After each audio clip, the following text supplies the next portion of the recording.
لله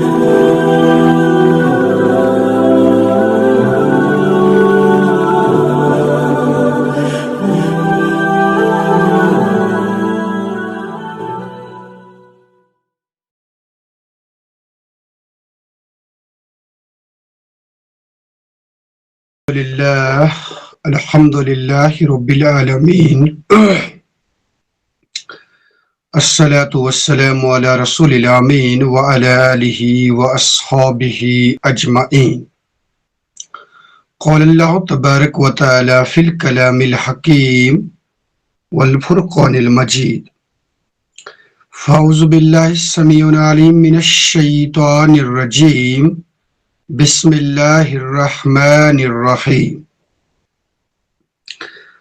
واضرب لهم مثل الرجلين جعلنا لأحدهما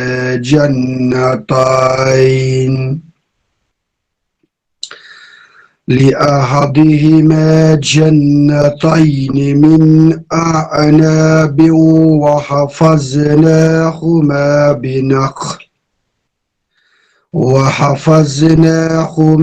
بنخل وجعلنا بينهما زرعا.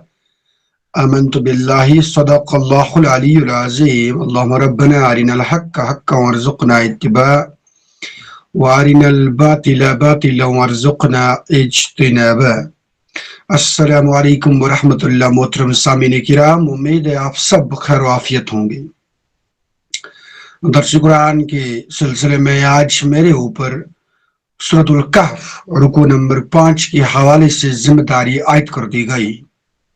اس سلسلے میں نے جتنا کچھ مطالعہ کیا ہے اس کا ماحصل میں آپ کے سامنے پیش کرنے کی کوشش کروں گا. دیکھیں، اس رکوع کے اندر دو اشخاص کا تذکرہ کیا گیا ہے. یہ دو اشخاص مخالف فکر، یہ دو اشخاص مخالف ایمان، یہ دو اشخاص مخالف وتیرہ عمل سے اپنی زندگی جی رہے تھے. ایک شخص ایک سمت چل رہا تھا، وہیں دوسرا شخص دوسری سمت چل رہا تھا. اب یہاں پر اس واقعے کا ایک خاص تعلق بھی ان حالات و واقعات سے ہے جو حالات و واقعات ہمیں اس وقت دیکھنے کو ملتے ہیں جب یہ رکوع نازل ہوا تھا. اور وہ صورتحال یہ تھی کہ مشرکین مکہ مسلمانوں کی اس قلیل جماعت سے یہ تانا دے رہے تھے کہ بھئی تم تو مفلس ہو، غریب ہو، لاچار ہو، تمہارے پاس نہ کوئی مال ہے، نہ کوئی جاہ ہے، نہ کوئی حشمت ہے، نہ کوئی طاقت ہے. اس کے مقابلے میں ہماری طرف دیکھ لو کہ ہم طاقتور نہیں ہیں، کہ ہمارے پاس مال نہیں ہے، کہ ہمارے پاس جاہ نہیں ہے.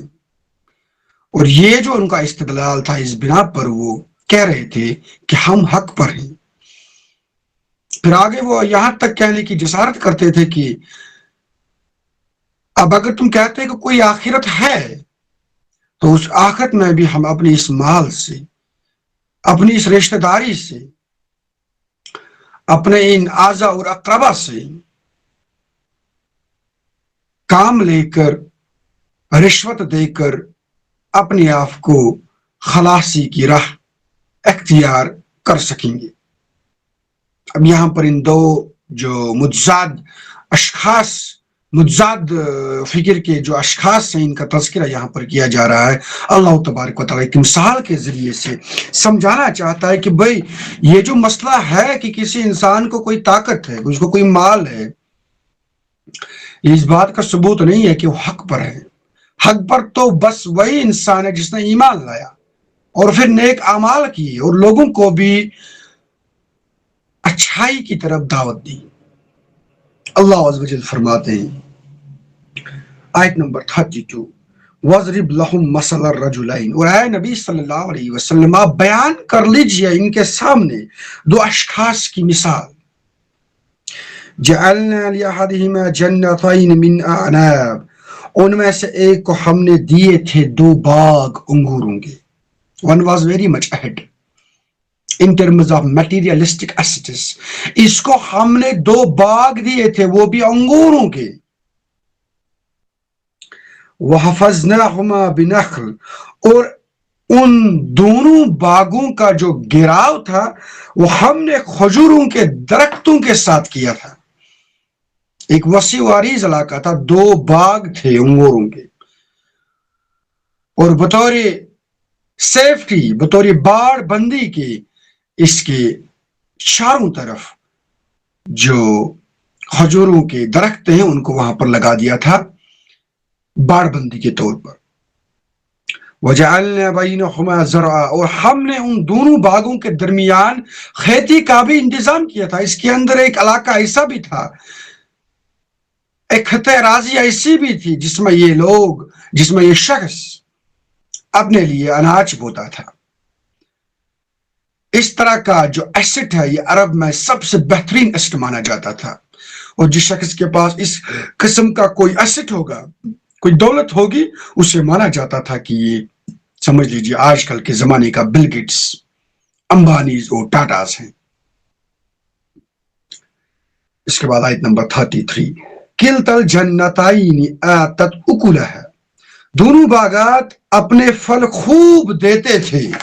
زبردست پروڈکشن تھی ان کی، زبردست پروڈکشن تھی ان کی. اس باغ کا چرچا تھا، ہر کوئی اس باغ کو کی طرف حسرت بری نگاہوں سے دیکھتا تھا، کیونکہ اس کی جو جوانی تھی، اس کی جو ہریالی تھی، اور پھر اس کی جو پروڈکشن تھی وہ بھی کمال کی تھی. وَلَمْ تَظْلِمْ مِنْهُ شَيْئًا، اور اس میں سے کچھ بھی کم نہیں ہوتا تھا. ایوری ایئر پروڈکشن بڑھ جاتی تھی، کمال کی پروڈکشن آتی تھی. اس کے بعد وَفَجَّرْنَا خِلَالَهُمَا نَهْرًا، اور ہم نے جاری کر دی تھی ان کے درمیان ایک نہر.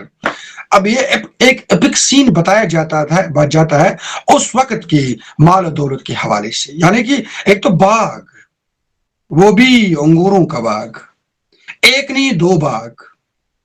ان باغات کو باڑ بندی کے طور پر اور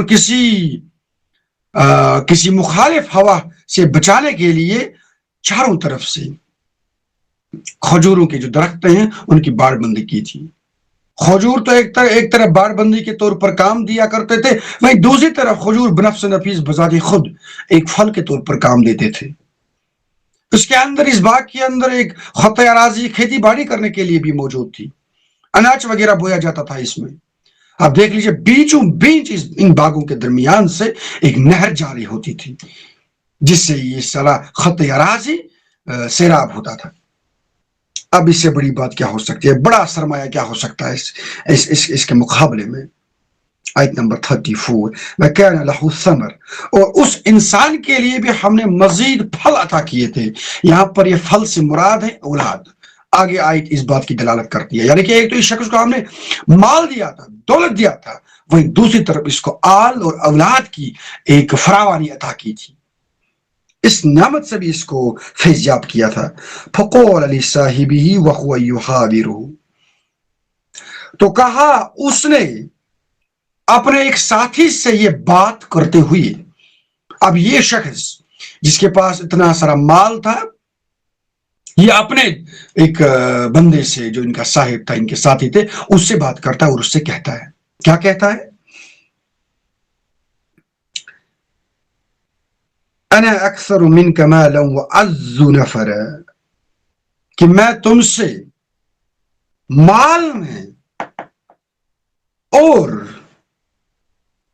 افرادی قوت میں سبقت حاصل کر رہا ہوں. آئی مچ فارورڈ، میرے پاس مال بھی ہے، میرے پاس دولت بھی ہے، اور میرے پاس اولاد بھی ہے.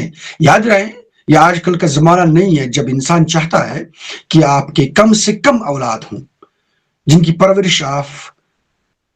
پرورش کی جو جھنجٹ ہے، اس سے آپ پھر اس میں آپ کو کوئی ڈیفیکلٹی پیدا نہ ہو جائے. کم سے کم بچے ہوں، آپ کو زیادہ سے زیادہ ریسورسز جو ہیں وہ بچ جائیں گے. نہیں، عرب کے زمانے میں بلکہ ماضی قریب تک یہ بات ایک فخریہ طور پر بیان کی جاتی تھی کہ کس شخص کے پاس کتنی زیادہ اولاد ہے. جس کے پاس جتنا زیادہ مطلب یہ افرادی قوت ہوگی اسے مانا جاتا تھا اتنا ہی قوت والا. تو اس شخص کے پاس افرادی قوت بھی تھی، مال کے اعتبار سے بھی اور افرادی قوت کے حوالے سے بھی. اب اس شخص نے فخریہ انداز میں اسٹیٹمنٹ اپنے اس صاحب سے کہا، اپنے اس ساتھی سے کہا. اس کے بعد آیت نمبر 35 وَدَخَلَ جَنَّتَهُ وَهُوَ ظَالِمٌ لِنَفْسِهِ، اور وہ داخل ہوا اپنے باغ میں اس حال میں کہ وہ اپنی جان پر ظلم کر رہا تھا. یعنی کہ جس وقت بھی یہ شخص اپنے اس باغ میں داخل ہوتا تھا اس وقت یہ اپنی جان پر ظلم کرتا تھا. اور ظلم کیا تھا؟ آگے بات آ رہی ہے. قَالَ مَا أَظُنُّ، اس نے کہا میں نہیں سمجھتا، I don't think, I don't believe in what ان تبید هذه ابدا، کہ یہ باغ کبھی بھی برباد ہو سکتا ہے. یہ بہت بڑا ظلم تھا جو یہ اپنی جان پر کر رہا تھا. یعنی کہ یہ بندہ یا خدا سمجھ رہا تھا کہ میرے اوپر کسی کا کنٹرول نہیں ہے. اس وقت اگر میں مال میں اور افرادی قوت میں اپنے اس صاحب سے، اپنے اس ساتھی سے سبقت حاصل کر رہا ہوں، اور مجھے امید ہے، میں اس بات پر یقین رکھتا ہوں کہ یہ مال، یہ جاہ، یہ حشمت، یہ اولاد مجھے ہمیشہ کے لیے ساتھ رہے گی، اس میں کوئی تخفیف نہیں ہوگی. یہ بہت بڑا ظلم یہ شخص اپنے اوپر کر رہا تھا. آیت نمبر 36 وَمَا أَظُنُّ السَّاعَةَ قَائِمَةً، اور میں یہ گمان بھی نہیں کرتا کہ قیامت قائم ہونے والی ہے. اِنَّا لِلَّهِ وَإِنَّا إِلَيْهِ رَاجِعُونَ. خلم کھلا کفر اب اس نے کیا. آج کل کے زمانے میں بھی جس شخص کے پاس پاور ہوتا ہے، طاقت ہوتا ہے، کوئی سٹیٹس اور رتبہ ہوتا ہے، پیسہ کی فراوانی ہوتی ہے، وہ پھر اپنی اس طاقت کے نشے میں چور ہو کر غریبوں کے ساتھ، مسکینوں کے ساتھ، حقداروں کے ساتھ کون سا برا سلوک انجام دیتا ہے. اس کی عکاسی یہاں پر کی گئی ہے کہ وہ کہتا ہے کہ اس کو کیا چاہیے، یہ جو کچھ میں نے حاصل کیا یہ میری اپنی جمع پونجی ہے، this is mine, it's my own، اور کسی کو اختیار نہیں ہے اس پر. ارے بھائی پھر رہی ہے بات، آپ کو مرنے کے بعد پھر سے کھڑا ہونا ہے، پھر وہاں پر جواب دینا ہوگا اپنے تمام اعمال کا. یہ ڈکوسلے والی باتیں ہیں، ان کی کوئی حقیقت نہیں ہے. چھوڑو ان باتوں کو. یہ دیکھو اس وقت میرا رتبہ، کیا لگتا ہے کسی کو یہ ختم ہونے والا ہے؟ یہ ایک آپ سمجھ لیجئے ایک کفریہ سٹیٹمنٹ آج بھی لوگ دے رہے ہیں، اور اس مثال میں یہ بندے خدا بھی دے رہا ہے کہ وَمَا أَظُنُّ السَّاعَةَ قَائِمَةً، میں گمان نہیں کرتا کہ قیامت برپا ہونے والی ہے. دراصل یہ کہتے ہوئے اس نے آخرت کا انکار کر دیا. اس کے بعد آیت نمبر 37 قَالَ لَهُ صَاحِبُهُ وَهُوَ يُحَاوِرُهُ، اب اس کے ساتھی نے اس سے کہا جبکہ وہ آپس میں گفتگو کر رہے تھے، آپس میں باتیں کر رہے تھے.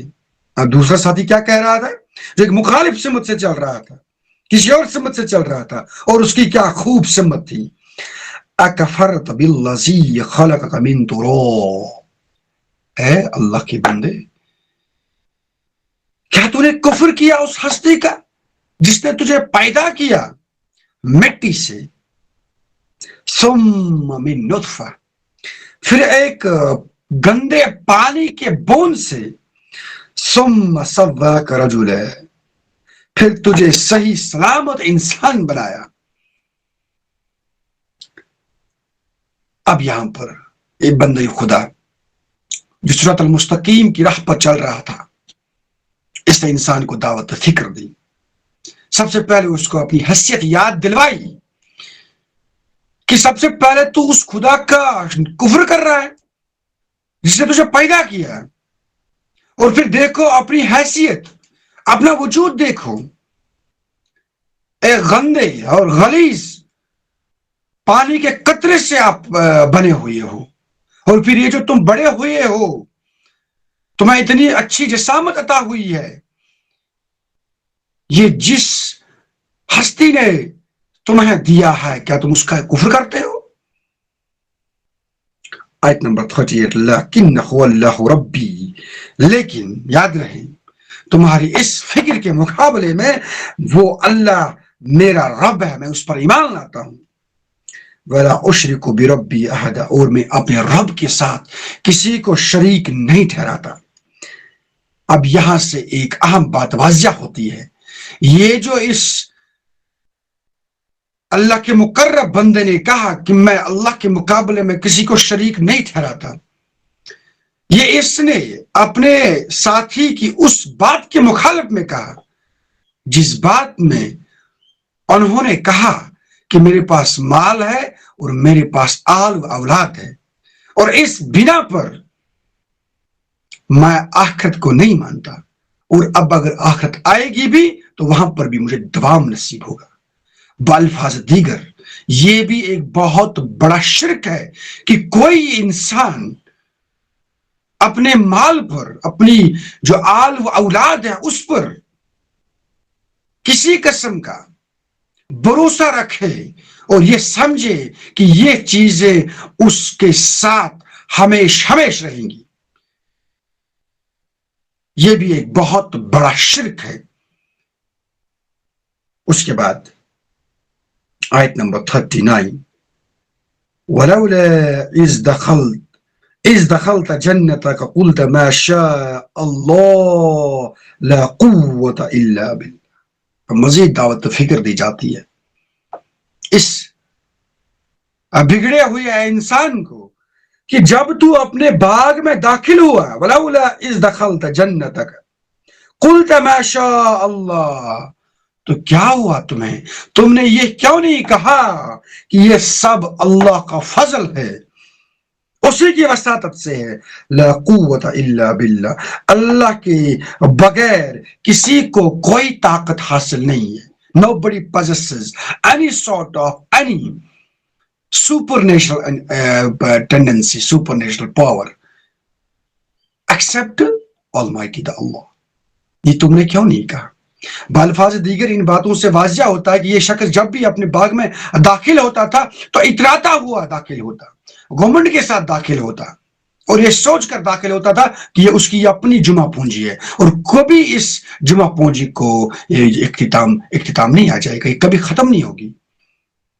اسی لیے یہاں پر کہا کہ کیوں تو نے نہیں کہا ماشاء اللہ، یہ اللہ کی نعمت ہے، ہمیں بھی ترغیب دی گئی ہے، نبی علیہ السلام کے فرمودات سے ہمیں بھی کہا گیا ہے جب تم کسی بڑی چیز کو دیکھو گے، امپریس ہو جاؤ گے، تم اللہ اکبر کہو، یہ مت کہو کہ یہ کسی انسان کا کارنامہ ہے یا یہ تمہارا اپنا کارنامہ ہے، نہیں، اللہ عز و جل کا کارنامہ ہے، اللہ اکبر کہو۔ تمہیں کوئی چیز پسند آ جائے، یہ مت سمجھو یہ کسی ایسی طاقت کا کارنامہ ہے جو اللہ کے بغیر کوئی طاقت رکھتی ہے، نہیں، اس پر کہو ماشاء اللہ، یہ سب اللہ تبارک و تعالیٰ کے فضائل ہیں، اس کی کریمی ہے۔ یا اسی طریقے سے تمہیں کبھی ایسا محسوس ہو جائے کہ تم سے کوئی گردِ سرزد ہوئی ہے،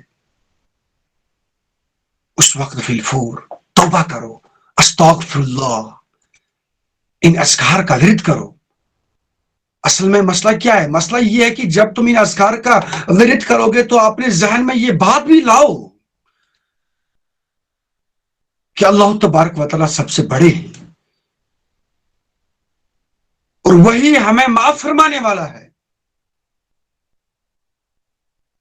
اسی طریقے سے ہم سلام کرتے ہیں ایک دوسرے کے ساتھ، بات پر اللہ تبارک و تعالیٰ کے جو اسماء حسنہ ہیں ان کا ورد کرتے ہیں، ان کو سامنے لاتے ہیں، یہ بہت اچھی روش ہے اور اس روش کو ہمیشہ برقرار رکھنا چاہیے۔ اسلامی جو بود و باش ہے، اسلامی جو قول و افعال کے جو طور طریقے ہیں، انہیں پروموٹ کرنا چاہیے۔ اللہ اکبر، استغفر اللہ، ماشاء اللہ، الحمدللہ، یہ جو اذکار ہیں، یہ باقی جو اللہ تبارک و تعالیٰ کے اسماء حسنہ ہیں ان کو حالات و واقعات کے مطابق استعمال کریں۔ اللہ تبارک و تعالیٰ کا جو ذکر ہے اسے ہمیشہ قائم رکھیں۔ تو یہی بات یہاں پر کہی جا رہی ہے کہ جب تم باغ میں داخل ہوتے تھے تو کہنا چاہیے تھا بھائی اللہ کا فضل ہے، کسی کے پاس کوئی قوت نہیں ہے کہ وہ مجھے یہ باغ دے سکے یا لے سکے سوائے اللہ کی۔ لیکن یہ بندہ خدا جو بگڑا ہوا بندہ تھا، یہ اس قسم کا طرز عمل اختیار نہیں کرتا تھا. ان ترنی انا اقل منک مالا وولدا، اور اگر تو مجھے دیکھتا ہے کہ میں تم سے مال اور اولاد میں کم ہوں، یعنی یہ جو تانا تم نے مجھے دیا کہ میں مال میں اور اولاد میں تم سے زیادہ ہوں، زیادہ قوت رکھتا ہوں، یہ جو تانا تم نے مجھے دیا. آیت نمبر 40 فَعَسَىٰ رَبِّي، تو امید ہے، کیا عجب ہے کہ اللہ تبارک و تعالیٰ بھی کیا کرے، ان یؤتینی خیرا من جنتک، کہ میرا رب تیرے باغ سے بہتر باغ مجھے دے دے. یعنی کہ یہ تمہارے اختیار میں نہیں ہے، یہ اللہ تبارک و تعالیٰ کے اختیار میں ہے. وہ اگر چاہے تو مجھے انہی جیسے باغات سے سرفراز کرے گا. وَيُرْسِلَ عَلَيْهَا حُسْبَانًا مِّنَ السَّمَاءِ فَتُصْبِحَ سَعِيدًا زَلَقًا، اور وہ بھیج دے تیرے اس باغ پر کوئی آفت آسمان سے تو وہ صاف چٹیل میدان ہو کر رہ جائے. کیا یہ آپ کے دائرے اختیار میں ہے کہ اللہ تبارک و تعالیٰ آسمان سے کوئی آفت لائے اور اس باغ پر گرا دے اور اس باغ کا ستیہ ناش کرے؟ کیا تم اس کے مقابلے میں کسی کو اپنا حمایت یا مددگار پاؤ گے؟ آیت نمبر 41 او یصبح ماؤها غورا فلن تستطیع له طلبا، یا اس کا پانی گہرائی میں اتر جائے پھر تم اس پانی کو کسی طرح حاصل نہ کر سکے. باغ کے بیچوں بیچ آباشی کے لیے، اس باغ کو سیراب کرنے کے لیے جو نہر نکلتی ہے، یہ جو نہر ہے یہ بیچ میں ہی سکڑ جائے، ڈہ جائے اور آپ کے باغ کو پانی تک میسر نہ ہو جائے، کہ اللہ تبارک و تعالیٰ کو یہ اختیار نہیں ہے. آج بھی آپ دیکھتے ہیں کشمیر کے اندر جو لوگ باغبانی کے ساتھ تعلق رکھتے ہیں، ان سے پوچھیں آپ، یہ جو باغبانی کا موسم ہے، اس پورے موسم میں یہ باغ مالکان جو ہیں کس طرح سے شش و پنج میں ہوتے ہیں، متفکر ہوتے ہیں، ہمیشہ اس بات پر سوچتے رہتے ہیں کہ کہیں آسمان سے کوئی مخالف ہوا نہ آ جائے اور ہماری اس پروڈکشن کو، ہماری باغات کو تہس نہس کر ڈالے. رہی بات اس کی کہ بیچوں بیچ جو پانی ہے یہ کہیں سکڑ جائے، یہ کہیں ڈہ جائے، اس کی لائیو مثال آپ کے علم میں ہوگی کہ 1-2 مہینے قبل اننت ناگ کے ایک ڈسٹرکٹ میں، کشمیر کا جو ایک ڈسٹرکٹ ہے اننت ناگ، وہاں پر ایک دریا جو ہے وہ کس طریقے سے بیچوں بیچ سکڑ گیا، ڈہ گیا اور پھر کہیں اور نکلتا ہے، اس علاقے کو وہ پانی نصیب نہیں ہوا. یہ جو باتیں ہیں یہ بالکل حروف بحروف آج کل کے زمانے میں پریکٹیکلی ہماری آنکھوں کے سامنے یہ جو واقعات ہیں یہ انجام پاتے ہیں. اسی چیز کی طرف دعوت دی جا رہی ہے اس بگڑے ہوئے بندے کو جو کہتا ہے کہ مجھے ناز ہے اپنے مال پر اور اپنی اولاد پر. اس کے بعد آیت نمبر 42 وَأُحِيطَ بِثَمَرِهِ، اور اس کا سارا ثمرہ سمیٹ لیا گیا. اس کے بعد بالکل یہی ہوا، اس شخص نے جو اللہ کے اس مقرب بندے کو تانا دے دیا کہ میں تم سے مال میں اور اولاد میں برتری حاصل کرتا ہوں، اس کے دل سے لگتا ہے کہ اس اللہ کے بندے کو چوٹ پہنچ گئی. اور یاد رکھنا چاہیے اللہ کے مقرب بندے کے دل کو اگر چوٹ لگ جائے تو معاملہ بہت سنگین ہوتا ہے. بلکہ اس میں ایک حدیث قدسی بھی ہے، اللہ تبارک و تعالیٰ فرماتے ہیں جو شخص میرے کسی ولی کے ساتھ دشمنی کرے تو میری طرف سے اس شخص کے خلاف اعلان جنگ ہے. پھر یہی ہوا، کیا ہوا؟ آیت نمبر 42 وَأُحِيطَ بِثَمَرِهِ، تو اس کا سارا باغ ہے سمیٹ لیا گیا، اس کو ضبط کر لیا گیا، تہس نہس کر لیا گیا. فَأَصْبَحَ يُقَلِّبُ كَفَّيْهِ، تو وہ ہاتھ پر ہاتھ ملتا رہ گیا، کچھ نہیں کر سکا وہ اللہ تبارک و تعالیٰ کے عذاب کے مقابلے میں جب اس کا باغ جو ہے اس کو سمیٹ لیا گیا.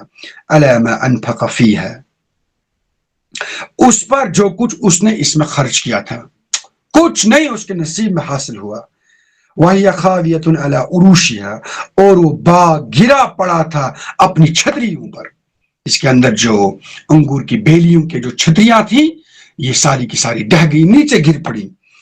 وَيَقُولُ يَا لَيْتَنِي لَمْ أُشْرِكْ بِرَبِّي أَحَدًا، اور وہ کہہ رہا تھا ہائے میری شامت، کاش میں نے اپنے رب کے ساتھ کسی کو شریک نہ ٹھہرایا ہوتا.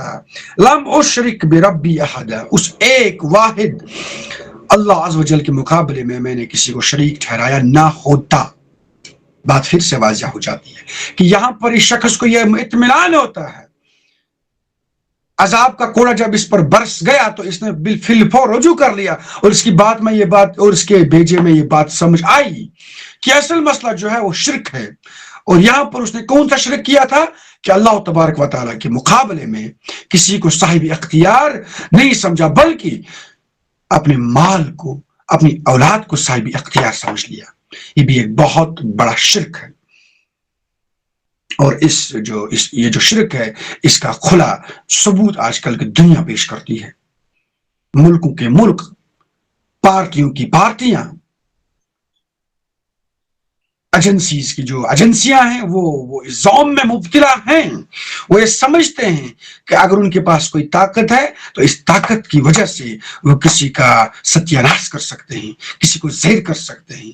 انصاف کے تمام تر جو اصول ہیں ان کو بھلائی طاق رکھتے ہوئے وہ اپنی اس جہو حشمت کا، مٹیریلسٹک جو پاور ہوتا ہے ان کا، اس کا برملا اظہار کرتے ہیں. اس کو غیر ضروری طور پر اور غیر فطری طور پر استعمال کرتے ہیں اور بیچارے مظلوم لوگوں کو زہر کر دیتے ہیں. وہ نہ صرف ظلم کرتے ہیں بلکہ اللہ تبارک و تعالیٰ کے ساتھ شرک کرتے ہیں، کیونکہ وہ اللہ تبارک و تعالیٰ کے مقابلے میں شاید کسی کو صاحب اختیار نہیں سمجھتے ہیں اپنے مال کے مقابلے میں. اس کے بعد آیت نمبر 43، وَلَمْ تَكُنْ لَهُ فِئَةٌ يَنْصُرُونَهُ مِنْ دُونِ اللَّهِ وَمَا كَانَ مُنْتَصِرًا، اور نہ ہوئی اس کے لیے کوئی جماعت جو اللہ کے مقابلے میں اس کی مدد کو آتی، اور نہ وہ خود ہی انتقام لینے والا بن سکا. اب اس کی حقیقت کو واضح کر دیا جاتا ہے. بھائی جب اللہ کا کوڑا برسا دیا جاتا ہے تو کسی کی ہمت نہیں، کسی کی مجال نہیں. آپ کی تمام جو مشینری ہے، پروپیگنڈے ہیں، افرادی قوت ہے، مال ہے، جاہ ہے، حشمت ہے، یہ آپ کے کسی کام نہیں آئے گی. اس کے بعد آیت نمبر 44، ہنالک الولایۃ للہ الحق، یہاں تو تمام کے تمام اختیارات اللہ ہی کے لیے ہیں اور وہ حق ہے. یہ اصل حقیقت ہے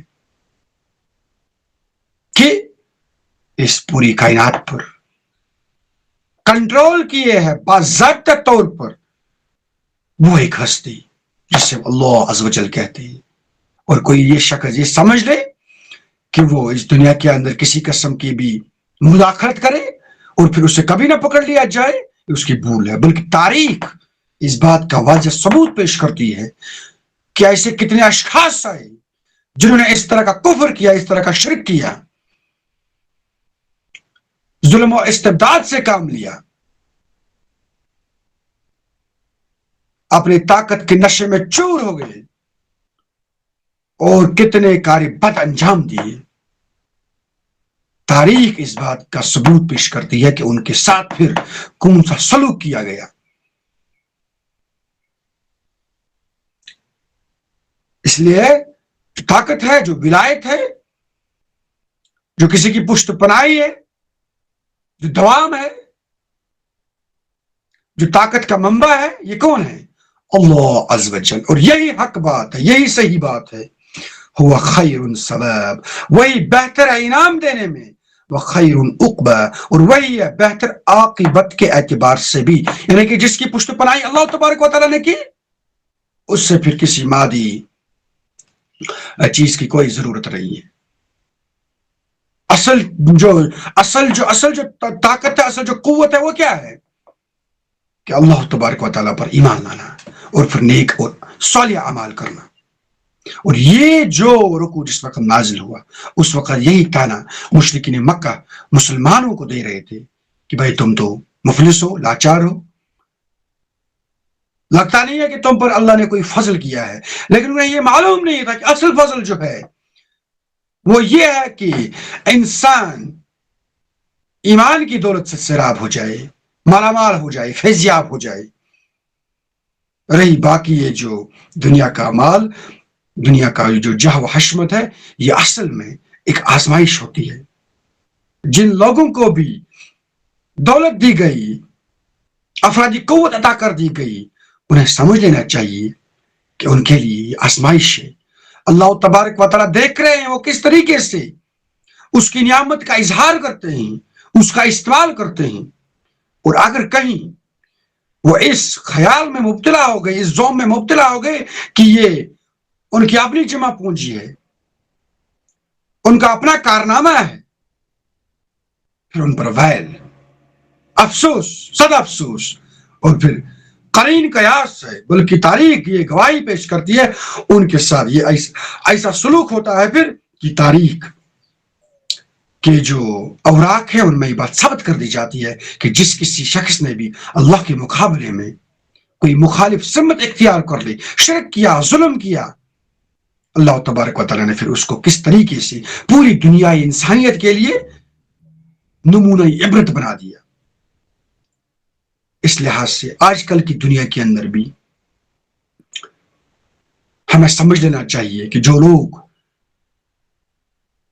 طاقت کے نشے میں چور ہے، جن کے پاس پاور ہے، سٹیٹس ہے، انرجی ہے، ٹیکنالوجی ہے، ٹینکس ہیں، وہ اگر مظلوم لوگوں کو، غریبوں کو، ناداروں کو پاؤں تلے رون دیتے ہیں، لیکن انہیں سمجھ لینا چاہیے تاریخ کے جو اوراق ہیں ان اوراق کو پلٹنا چاہیے اور پھر دیکھنا چاہیے وہاں پر جن لوگوں نے ظلم و استبداد سے کام لیا ان کا کتنا حال بد ہوا، اور ساتھ ساتھ جو لوگ لیکن ان حالات میں حق پر ڈٹے رہے، قائم رہے، اللہ تبارک و تعالیٰ نے انہیں کس بڑی نصرت سے، کامیابی سے سرفراز کیا۔ اور یہی دعا ہم اس وقت کریں گے کہ یا اللہ، اس وقت اگر ہم مفلس ہیں، لاچار ہیں، ہمیں زیر کر دیا گیا ہے، لیکن ہمارے پاس ایک دولت ہے، اور وہ دولت ہے ایمان کی دولت۔ ہم نے آپ پر ایمان لایا ہے، آپ کے نبی پر ایمان لایا ہے، آپ کی کتاب پر ایمان لایا ہے، اور باقی جتنی چیزوں پر ایمان لانا تھا ان پر ایمان لایا۔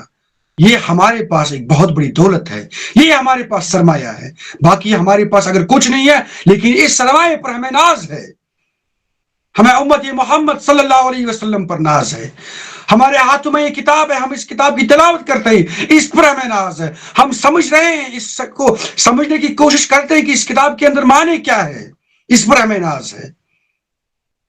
ہم مسلمان ہیں، اس پر ہمیں ناز ہے۔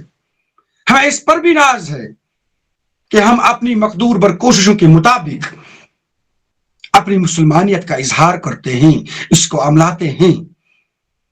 اسی دولت کی وساطت سے ہمیں وہ فتح، وہ نصرت عطا فرمائیے گا جس کا وعدہ آپ نے کیا تھا۔ اور باقی ہمارے آس پاس جو ظالم لوگ چلتے پھرتے ہیں ان کا کلا کما کریے گا، اور حقیقی امن جو ہے اس کا ہمیں باہر دکھائیے گا۔ اسی دعا کے ساتھ آج کی اس کلاس کو اختتام تک پہنچاتے ہیں، اور اس کے ساتھ ساتھ رکن نمبر 5 بھی یہاں پر مکمل ہوا چاہتا ہے۔ اللہ تبارک و تعالیٰ سے دعا ہے کہ زیادہ بولنے سے، زیادہ سننے سے زیادہ عمل کرنے کی توفیق عطا فرمائے۔ بولنے میں اگر کوئی غلطی ہوئی ہوگی اللہ تبارک و تعالیٰ اس سے معاف کر دے، سننے میں اگر کوئی لغزش ہوئی ہوگی اللہ تبارک و تعالیٰ اس سے ہمارے دلوں سے محو کر دے۔ ربنا تقبل منا انک انت السمیع العلیم واخر دعوانا ان الحمد للہ رب العالمین۔ میں ذاتی طور پر یہاں معذرت چاہتا ہوں، جو ہی کلاس شروع ہوئی تو لائٹ یہاں پر چلی گئی تھی، لیکن پھر لائٹ پھر بعد میں بحال ہوئی۔ کچھ ٹیکنیکل پرابلمز تھی یہاں پر لائٹ کے ساتھ۔ آپ کا بہت بہت شکریہ۔ السلام علیکم ورحمۃ اللہ۔